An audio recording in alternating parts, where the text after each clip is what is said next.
नमस्कार दोस्तों and students, बहुत बहुत स्वागत है आपका अपने ही YouTube channel Guruji for high school में। तो आज के इस वीडियो में मैंने कुछ क्वेश्चंस चूज़ किए हैं जो आप बच्चों ने मुझे कमेंट्स बॉक्स में कमेंट्स करके लिखे हुए हैं, या आपकी जो जिज्ञासा आपने लिखी हैं या जो आपके डाउट्स हैं जो आपने लिखे हैं, उनमें से कुछ क्वेश्चन मतलब 5 क्वेश्चन मैंने चूज़ किए हैं जिनका मुझे लगा कि इनका आंसर देना बहुत ज़रूरी है।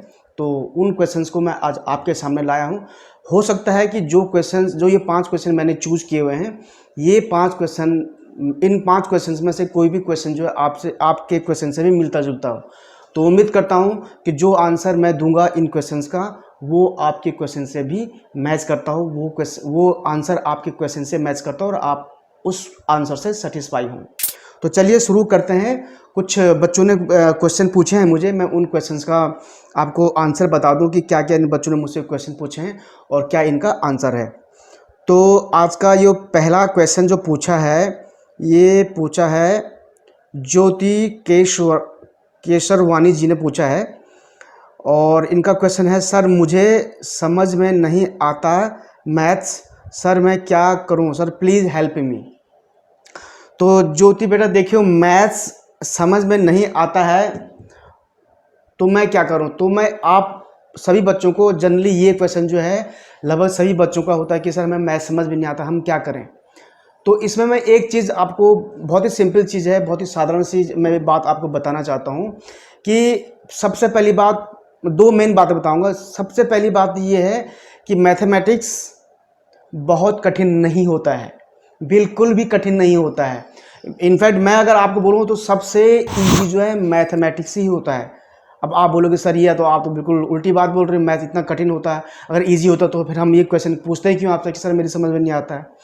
एक्चुअल में मैथमेटिक्स में क्या होता है, आपको पता है कि मैथमेटिक्स जो है एक तो लॉजिकल रीजनल मतलब जिसमें रीजन्स होते हैं, और तीसरा ये होता है कि उसमें फॉर्मूला बेस होता है। तो ये जो कुछ पॉइंट्स हैं मैथमेटिक्स में, इन पॉइंट्स को यदि कोई समझ जाता है तो उनके लिए मैथमेटिक्स बहुत ईजी हो जाता है, बहुत ईजी। जैसे चुटकी में लोग सवाल सॉल्व कर देते हैं, लेकिन जिनको ये चीज़ नहीं आती है उनके लिए बहुत बड़ा टफ हो जाता है। तो खैर ये तो मैं बात कर रहा था कि क्या मैथमेटिक्स है, लेकिन जो क्वेश्चन मुझसे ज्योति बेटे ने पूछा है कि मैं क्या करूं कि मैथमेटिक्स में नहीं समझ में आता है, तो पहले तो सबसे पहली बात आप मन में एक चीज़ हमेशा गांठ ये बांध लीजिए कि मैथमेटिक्स टफ बिल्कुल नहीं होता है। वो टफ तब होता है जब उसमें लगाए गए जो फॉर्मूले या वो आप उसमें इंटरेस्ट नहीं लेते हो। तो मेरा जो मेन जो आंसर होगा आपके इस क्वेश्चन का, सबसे पहला मैं आपको पॉइंट ये बोलना चाहूँगा कि सबसे पहले आप मैथमेटिक्स के प्रति, गणित के प्रति आप अपना इंटरेस्ट जागृत कीजिए। पहले आपको अपने दिमाग में, अपने मन में, अपने हृदय में ये सोचना होगा कि मैं जो भी मैथमेटिक्स में मैं पढ़ने जा रहा हूँ या जा रही हूँ वो मैं कवर कर लूँगा या कर लूँगी, उसको मैं समझ जाऊँगी। अब फॉर एग्जांपल मैं आपको एक छोटा सा मैं एक बात अगर बताने जाऊँ, जिज्ञासा होती है, वो जिज्ञासा आपको क्रिएट करनी पड़ेगी मन में। आपने अक्सर देखा होगा कि जब किसी चीज़ के प्रति आप जिज्ञासा रखते हो और उसको बाद में सीखते हो तो आप तुरंत सीख जाते हो। फॉर एग्जाम्पल मैं आपको बताऊँ, अब यदि मैं आपको एक छोटा सा कोई यहाँ पर एक जादू दिखा दूँ कि ये देखो ये जादू, इसमें सड़क से कबूतर बन गया, ये कागज़ दिखाया मैंने, उसमें कुछ ऐसा किया, उसको कबूतर मैंने बना दिया, तो आपके दिमाग में तुरंत एक जिज्ञासा है कि इसने कबूतर कैसे बना दिया, ये कबूतर कैसे बन गया। आपको वो चीज़ सीखने की ललक आपके मन में पैदा हो जाती है, देखो तो मैं भी सीखूँ इसको। और जब उस चीज़ को आप सीखने बैठते हो ना, तो उस समय आप ये नहीं सोचते कि टफ होगा, मैं सीख पाऊंगा कि नहीं सीख पाऊंगा, या पता नहीं कैसे होगा, ये मैं कर भी पाऊंगा ये नहीं कर पाऊंगा, ये चीज़ आपके दिमाग उसमें नहीं आती है। आप दिमाग सिर्फ उसमें वही चीज़ आती है कि मेरे को सीखना है, ये जादू मुझे सीखना है और मैं इसको सीख के रहूँगा, यही आपके दिमाग में वो बात आती है। तो सेम कंडीशन है मैथमेटिक्स में भी है। जब भी कभी आप मैथ्स करने बैठो या मैथ्स के बारे में सोचो तो आपके दिमाग में पहली बात यही होनी चाहिए कि मैं इसको कर लूँगा। दाएं बाएं की बात मत सोचो कि टफ होगा, मैं कर भी पाऊंगा या नहीं कर पाऊंगा, पता नहीं क्या होगा कैसे होगा, ये चीज़ नहीं सोचनी। तो मैथमेटिक्स में कोई दवाई या कोई टॉनिक नहीं कि आपको पिलाया तो सटक से आ गया। वो सब आप पे डिपेंड करता है कि आप कैसे जो अपना आप को मैनेज करते हो। तो जैसे मैंने आपको बोल दिया कि आपको ये कदापि नहीं सोचना है कि मैं पता नहीं कर भी पाऊंगा ये नहीं कर पाऊंगा, ऐसा नहीं। सिर्फ आपको अपने हृदय में, अपने मन में और अपने दिमाग में क्या है, वो इंटरेस्ट जो आपका जो उसमें उसको सीखने की जो ललक है वो आपको पैदा करनी पड़ेगी। मैथमेटिक्स से आप दूर नहीं भागोगे, आप उसके नज़दीक जाइए, उसको समझने की कोशिश कीजिए और ये सोचते हुए कि मैं इसको चुटकी में कर दूंगा। ये पहला रास्ता है। आपने अगर इसको कवर कर लिया तो फिर आपके लिए मैथमेटिक्स बड़ी ईजी हो जाएगी। तो ज्योति बेटा, मैं उम्मीद करता हूँ कि जो बातें मैंने आपको बताई हैं प्लीज़ उस पर गौर कीजिएगा। देखना, अगर आप इस पर गौर करेंगे ना, और गौर करने के बाद इस पर अगर आप अमल करेंगे, इसको इम्प्लीमेंट करेंगे, तो देखना आप मैथमेटिक्स में पारंगत हो जाओगे। ठीक है, तो इस प्रकार से ये ज्योति जी का जो क्वेश्चन था उसका आंसर मैंने दिया। अगर अभी भी आपको कोई डाउट लगता है, कोई और क्वेश्चन, तो आप मुझसे दोबारा पूछ सकते हैं। चलिए प्रश्न नंबर दूसरे की तरफ चलते हैं। प्रश्न नंबर दूसरा पूछा है मुझसे अफाक राजा ने पूछा है ये क्वेश्चन। ये पूछ रहे हैं, सर मैं मैथ्स में कमज़ोर हूँ, सर मैं मैथ कैसे सीखूँ। तो अशफाक बेटा, ये क्वेश्चन भी लगभग ज्योति बेटे ने जो क्वेश्चन पूछा है, ये क्वेश्चन भी लगभग सेम ही है, उनसे ही मिलता जुलता है। तो इसका आंसर भी वही है जो मैंने अभी आपको पहले बताया कि मैथमेटिक्स के प्रति पहले आपको अपना इंटरेस्ट जागृत करना होगा, उसके प्रति आपका लगाव आपने पैदा करना होगा अपने अंदर, और ये सोचना होगा कि मैथमेटिक्स ईजी है, मैं कर लूँगा, ईजिली कर लूँगा इसको। एक इंटरेस्ट उसके लिए आपको जगाना पड़ेगा। ठीक है, ये आपका क्वेश्चन का आंसर मैंने आपको बता दिया है। नेक्स्ट क्वेश्चन की तरफ चलते हैं। अगला क्वेश्चन पूछा है सुजान हंस पटेल ने पूछा ये question. Thanks so much sir, आपके इस इंस्पिरेशन वीडियो से समझ आ गया है, आप ग्रेट हो सर। नहीं, ऐसा नहीं है। देखो, ग्रेट हम लोग नहीं है। इस क्वेश्चन का आंसर बेटा मैं आपको यही बात बोलूँगा कि अगर सही माने अगर मैं बोलूँ ना आपको, तो ग्रेट मैं नहीं, ग्रेट आप लोग हो। क्योंकि देखो, ग्रेटनेस की परिभाषा क्या होती है? ग्रेटनेस ये नहीं होता कि मैंने मैथमेटिकल क्वेश्चन सॉल्व कर दिया तो मैं ग्रेट हो गया। नहीं, ग्रेट का मीनिंग ये होता है कि ग्रेट का मीनिंग होती है कि किसके दिमाग में कौन कैसी चीज़ किसी दूसरे को समझा रहा है और वो उसको ग्रहण कर रहा है नहीं कर रहा है।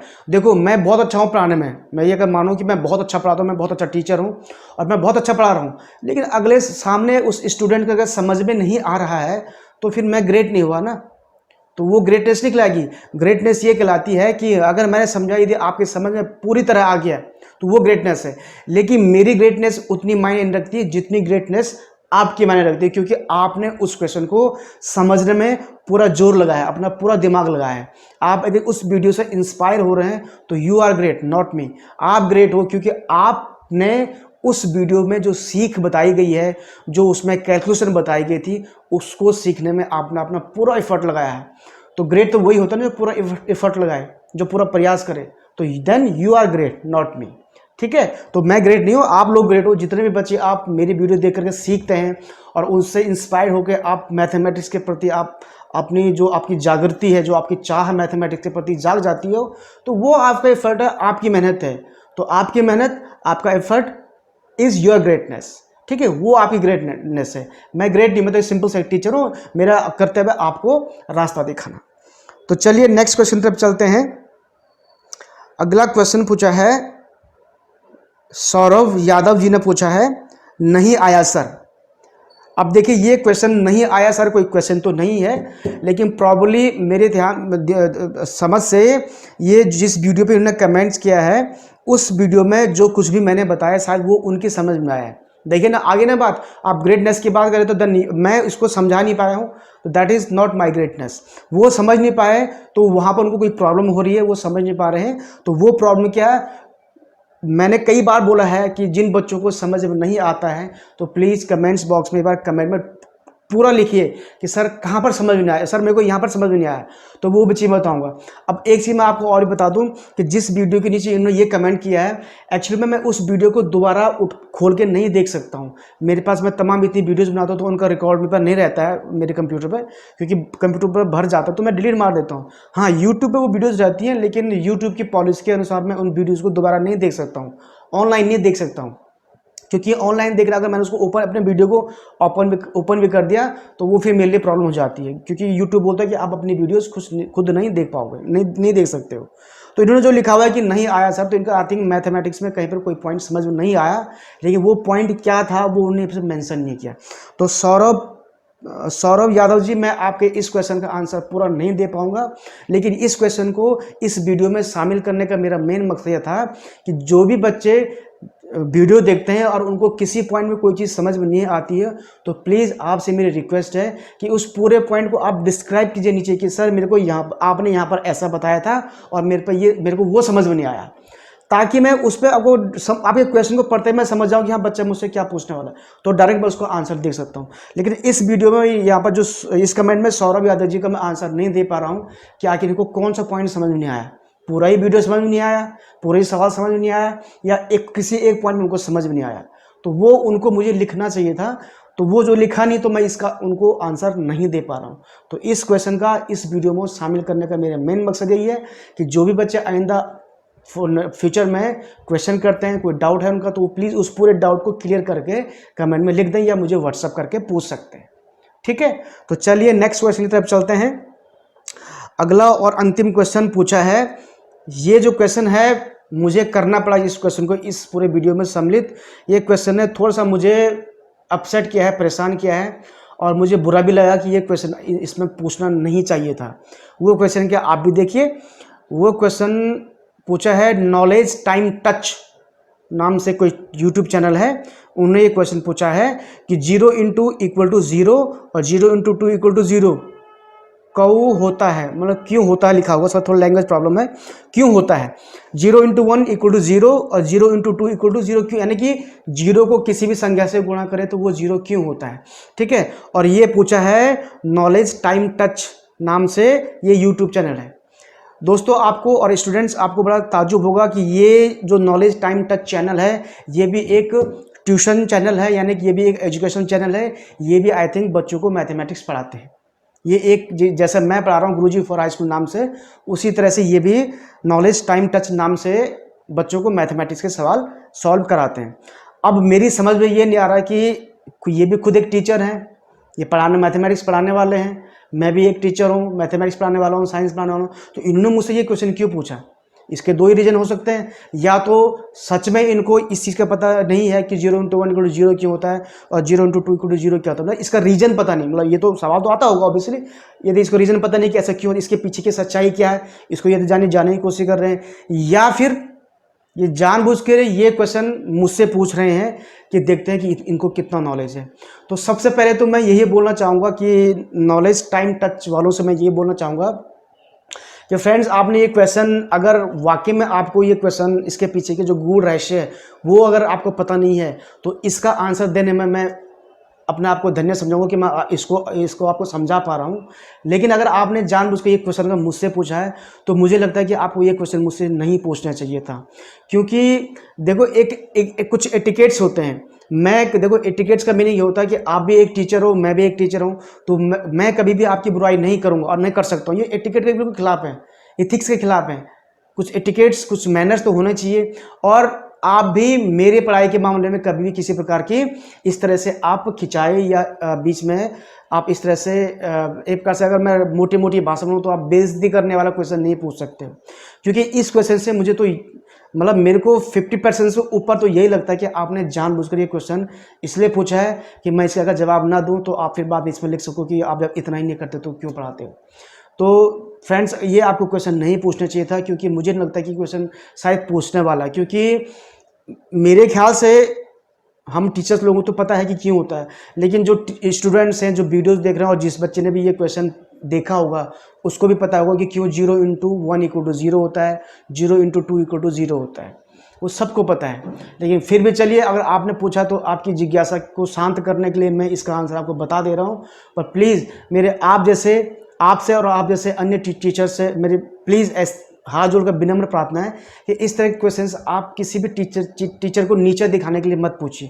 क्योंकि मुझे जहाँ तक लगता है, मुझे पर्सनली ये फील होता है, मतलब मैं पर्सनली की मैं बात कर रहा हूँ, हो सकता है कि आपने मुझे नीचे दिखाने के लिए ना पूछा हो सकता है, लेकिन मुझे पर्सनली ऐसा फील होता है कि आपने शायद ये नीचे दिखाने के लिए ये क्वेश्चन मुझे पूछा है। क्योंकि जो टीचर मैथमेटिक्स पढ़ा रहे बच्चों को, वो तो इसके गूढ़ रहस्य को आज से नहीं, जब से वो 9th-10th क्लास में पढ़ रहे थे तभी से उनको पता होगा। तो इस क्वेश्चन को पूछने का तो कोई औचित्य ही नहीं बनता किसी से भी। हाँ, स्टूडेंट से आप पूछ सकते हो सकता है किसी स्टूडेंट को पता हो बता दे, और किसी को पता ना हो तो आप उनको बता दो। लेकिन एक टीचर दूसरे टीचर से पूछ रहा है, तो आई थिंक ये क्वेश्चन तो मुझे लॉजिक नहीं लगता है। तो विनम्र प्रार्थना है कि प्लीज़ इस तरह के क्वेश्चन आप ना पूछें। अगर आपको पूछना भी है तो आप डायरेक्टली मुझे व्हाट्सअप से के जरिए पूछ सकते हो, डायरेक्ट कॉल करके पूछ सकते हो। मैं टीचर की बात कर रहा हूँ, टीचर मुझे डायरेक्टली कॉल करके पूछ सकते हैं कि सर यहाँ पर ऐसा क्यों, अगर वाकई में जिज्ञासा है आपकी। लेकिन अगर आप जेलिसी की भावना से पूछ रहे हो या किसी और कारण से ये पूछ रहे हो कि भाई ये क्यों आ गया पढ़ाने के लिए, तो ये मुझे लगता है ये एटिकेट्स और एथिक्स के बहुत खिलाफ है। आपको ऐसा नहीं करना चाहिए। आप भी एक टीचर हो, मैं आपकी रिस्पेक्ट करता हूँ, मैं भी एक टीचर हूँ, आपको भी मुझ जैसे अन्य टीचर्स की रिस्पेक्ट करनी चाहिए। तो चलिए मैं बता दूं इस क्वेश्चन का आपका आंसर क्या है। बहुत सिंपल आंसर, 0 × 1 = 0 क्यों होता है, 0 × 2 = 0 क्यों होता है। वेरी सिंपल है। इसको समझाने से पहले मैं एक छोटा सा एग्जाम्पल आपको दूं। आपको पता है कि 2 × 2 कितना होता है, सबको पता है 4 होता है। 2 × 3 कितना होता है, सबको पता है 6 होता है। क्यों होता है, अब बताइए अब क्यों होता है। आपके इस 1 × 0 2 × 0 = 0 का आंसर इसी मेरे वाले क्वेश्चन में छुपा हुआ है। सिंपल सी बात है। 2 × 2 = आपने 4 लिखा, तो क्यों 4 लिखा आपने, क्योंकि इसका साफ सा मीनिंग होते 2 को 2 बार आप जोड़ रहे हो। 2 + 2 यानी कि 2 + 2 आप करो तो 4 आएगा। 2 × 3 हम कर रहे हैं, 2 3 हम 6 करते हैं, तो 2 × 3 6 क्यों आता है, क्योंकि 2 को हम 3 बार जोड़ते हैं। 2 + 2 + 2 यानी कि किसी भी संख्या को हम जितनी बार गुणा करते हैं उसको उतनी संख्या को उतनी बार जोड़ते हैं। मतलब जिस संख्या को हम जितनी बार जोड़ते हैं तो उसको शॉर्टकट में लिखने के लिए गुणा कर देते हैं। भाई अगर सिंपल बात, अगर मैं 2 × 2 सॉरी 2 2 + 2 + 2 + करके 100 तक चलते जाऊं, 2 + 2 + 2, तो लिखते लिखते पूरा पेज भर जाएगा। तो वो उस चीज को थॉट करने के लिए हम लोग क्या करते हैं, 2 × 100 कर देंगे। तो 2 × 100 करके 200 हो जाएगा। तो यानी कि 2 × 100 = 200 ना, हमारा काम बड़ा इजी कर दिया, शॉर्टकट में कर दिया कि 2 मतलब 2 + 2 + 2 + 2 100 टाइम्स कब तक लिखते रहेंगे, बहुत टाइम बीत जाए। तो इसलिए जो है सिंपल सा उसका समाधान नहीं आता, वो गुणा कर देते हैं। ठीक है। तो 0 × 1 और 0 × 2 या 0 × 10 करें, आप कितने भी करें उसका मान 0 इसलिए आता है क्योंकि 0 × 1 करेंगे या 0 × 2 करेंगे, तो 0 × 2 करेंगे तो 0 को आप 2 बार जोड़ रहे हो। 0 को आप जो है 2 बार जोड़ रहे हो, तो 0 को 2 बार जोड़ने पर हमेशा आंसर 0 ही आएगा। क्यों आएगा, क्योंकि जो 0 को जो सांख्यिकीय मान है, 0 का जो न्यूमेरिक वैल्यू वो 0 ही होता है। ये तो सबको पता है। अब प्लीज ये क्वेश्चन में पूछे कि 0 का न्यूमेरिक वैल्यू 0 क्यों होता है।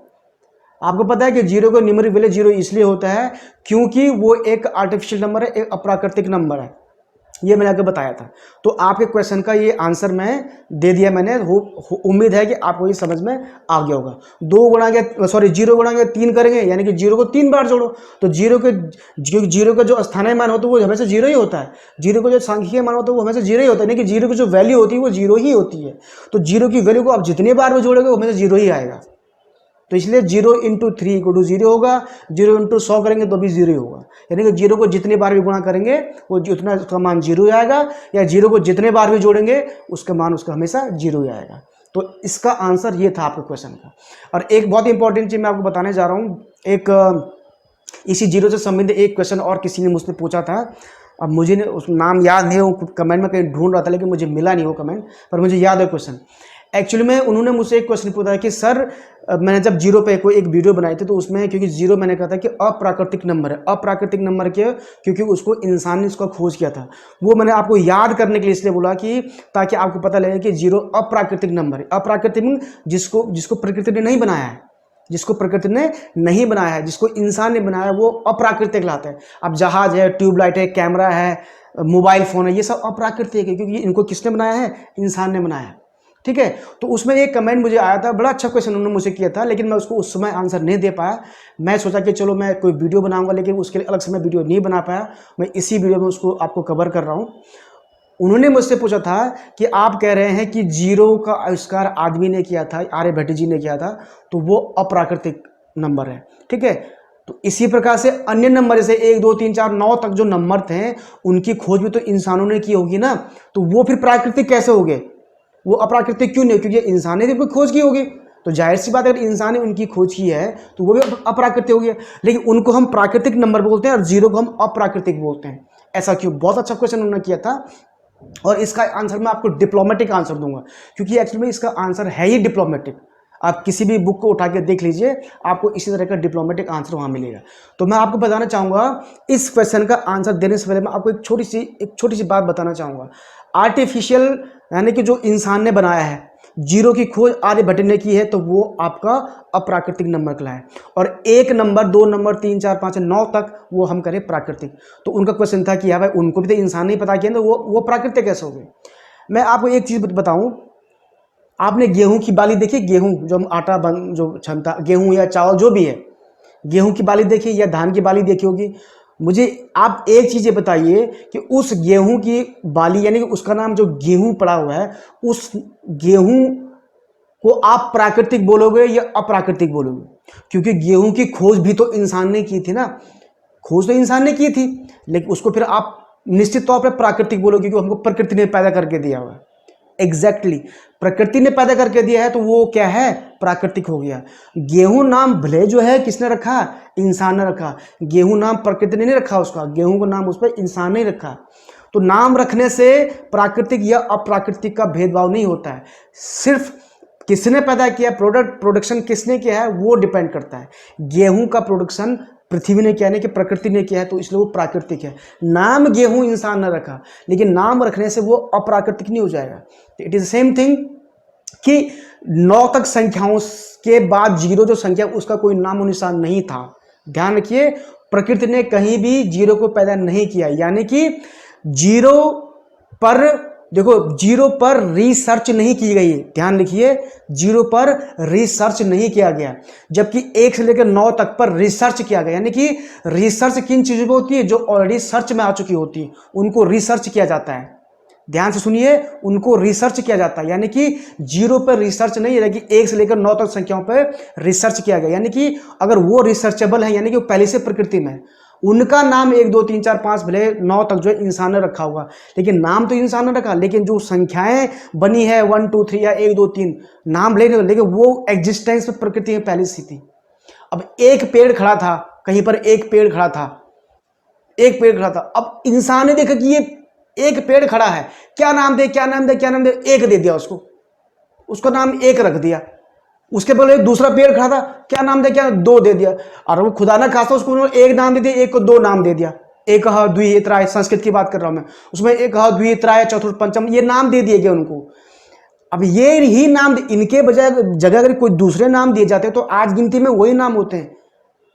ठीक है, मतलब जो नाम बन गया वो चलता आ रहा तब से लेकर, यानी 9 तक नाम दिए गए थे।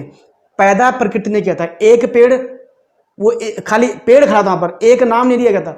इंसान की बुद्धि है क्योंकि सोचा क्या चलो इसको नंबर 1 दे दिया, संख्या 1 नाम दे दिया गया। तो उसके बगल में 2 खड़े थे, 2 दे दिया, 3 थे, 3 4 5 9 तक नाम दे दिए। 9 के आगे तो ऊपर बढ़ ही नहीं रहता, 9 के बाद क्या नाम दे?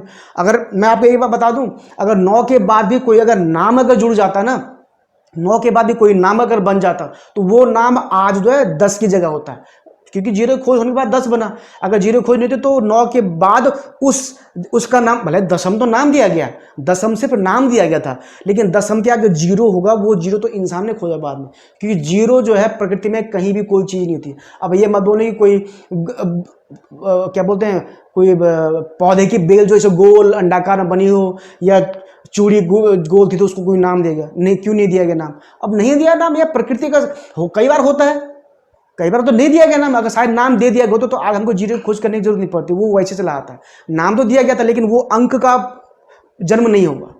तो ये रीजन है मैथमेटिक्स में कि 0 को ही अप्राकृतिक बोलते हैं, बाकी वो प्राकृतिक संख्याएं बोलते हैं। तो जिन्होंने भी मुझसे क्वेश्चन किया था, हो सकता है उनकी ये जिज्ञासा शांत हो गई हो, यही कारण है। और ये भी मैं आपको बता दूं कि अंकों में प्राचीन काल में अंक नहीं हुआ करते, सिर्फ शब्द हुआ करते हैं। एक द्वि त्रायो चतुर्थ पंचम षष्टम सप्तम अष्टम नवम और दशम। दशम में से द श म ये वर्ड होते थे, 1 0 तो कहीं होता ही नहीं था। तो दिस इज द आंसर। तो उम्मीद करता हूं आप सबको ये वीडियो पसंद आया होगा, इसमें जो जानकारी मैंने आपको दी वो आपको पसंद आई होगी, और जो क्वेश्चंस आप बच्चों ने पूछे उनके मैंने आपको आंसर दिए वो आपको समझ में आए होंगे। अगर आपको वीडियो पसंद आया तो प्लीज़ इसको लाइक कीजिए, शेयर कीजिए, और जो बच्चे, जो दोस्त, जो फ्रेंड्स इस चैनल पर नए हो प्लीज़ चैनल को एक बार सब्सक्राइब कर दीजिएगा, और सब्सक्राइब करने के बाद हम बेल आइकन को ऑल पे जरूर क्लिक कर दीजिएगा, जैसे ये आपके सामने किया गया है। ऐसा करेंगे तो हमारे वीडियोज़ आप तक हमेशा पहुँचते रहेंगे। किसी और बच्चे को मैथमेटिक्स संबंधी कोई क्वेश्चन पूछना है तो वो चाहे तो नीचे कमेंट्स बॉक्स में पूछ सकते हैं, या डायरेक्टली मुझे व्हाट्सअप भी कर सकते हैं। व्हाट्सअप नंबर आपने नोट कर ही लिया है। बहुत जल्दी आऊँगा एक नए वीडियो में, एक नए क्वेश्चन के साथ, एक नए ज्ञान के साथ। तब तक मुझे अनुमति दीजिए। धन्यवाद।